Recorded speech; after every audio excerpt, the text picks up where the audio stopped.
The town and village were named for André Massena, a high-profile French military figure in Napoleon Bonaparte's army. His name was given to the town by the early French lumbermen. Many of the French were held in high regard for military assistance they provided to American freedom fighters during the Revolutionary War. Subsequently, several communities, including Massena, were named to honor them. Marshal André Massena showed little political ambition and actually, for a short time, resorted to smuggling operations before being called back to military duty in 1793. But as a brilliant tactician, Massena's return to service was a triumphant one, with several major campaign successes for the French. His victory over Russia was reputed to have saved France from invasion. Mr. Massena suffered a great personal toll with the loss of one eye during a hunting accident in 1807. He was later honored by Napoleon and became Duke of Essling. In 1805, Massena was given command of the Napoleonic army and oversaw the installation of Joseph to the throne. For centuries, explorers traveled up the St. Lawrence, generally bypassing the region that later became Massena, primarily because it was already inhabited by the Mohawks. In the 1790s, the decade before the founding of Massena, French lumbermen occupied the area under a lease from the Mohawks. A few timber thieves also roamed the area. They created what was considered to be Massena's first industry, shipping wood down the St. Lawrence River for profit at markets primarily in Montreal and Quebec. In 1799, Jeremiah Van Rensselaer and his associates purchased land in this area to begin some of the first American settlements. After Napoleon's defeat of British Lord Wellington at Waterloo in 1814, Massena took up support of King Louis XVIII, but shortly later, André Massena died at the age of 59. After Napoleon's defeat at Waterloo and the demise of the French army, residents in the town of Massena felt it was important to have a new name reflective of American history and leadership. In 1811, they pursued renaming the town from Massena to Jefferson in honor of U.S. President Thomas Jefferson at that time. However, the name was already in use elsewhere in New York State. The following year, swept by renewed waves of patriotism fostered by the War of 1812, undaunted Massenans then petitioned to have the town named Americus, or Liberty, or Lays Falls. When those efforts failed, the momentum and desire for a name change weakened considerably, and the issue died quietly away. Slow, steady growth has marked Massena's first century of development. Until the late 1890s, the town's population growth was very slow. During the Civil War, 13 local towns had populations greater than Massena's 2,500 people, including Parishville, Stockholm, and Russell, all very small today. Along the St. Lawrence River, Waddington was seen as the greatest potential for water power, industry, and future city status.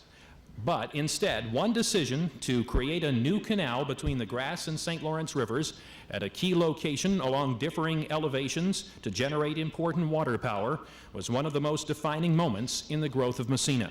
Teacher Sandy Zappia tells us of the sudden influx of workers to what was called Massena's White City. At the time that Alcoa was dredging the power canal, there were many immigrants coming to Massena, and many of them were so poor that they couldn't afford housing. So what they did is they took the clay from the dredged canal and they shaped it into sod huts, and they used those for shelter. The availability of inexpensive hydroelectric power attracted investors from the Pittsburgh Reduction Company, later called Alcoa, to come to Massena, sign contracts for the new power, and establish one of the earliest aluminum reduction plants in the United States.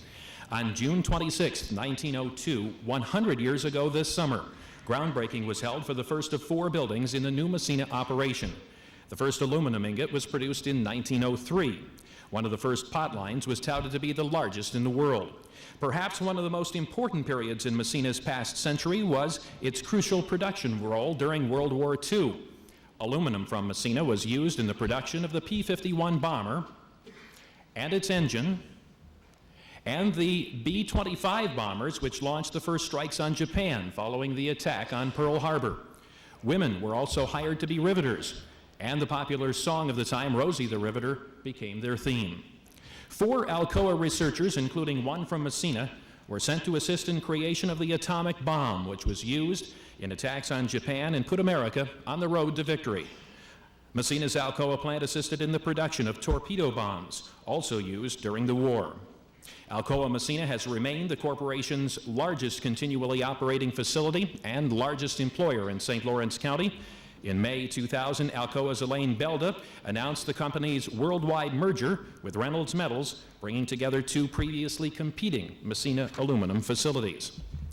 In the late 1950s, during Massena's second era of great industrial expansion, Reynolds and General Motors were founded partly for interconnecting purposes. In 1957, groundbreaking was held for both Reynolds' St. Lawrence Reduction Plant and General Motors' Chevrolet plant.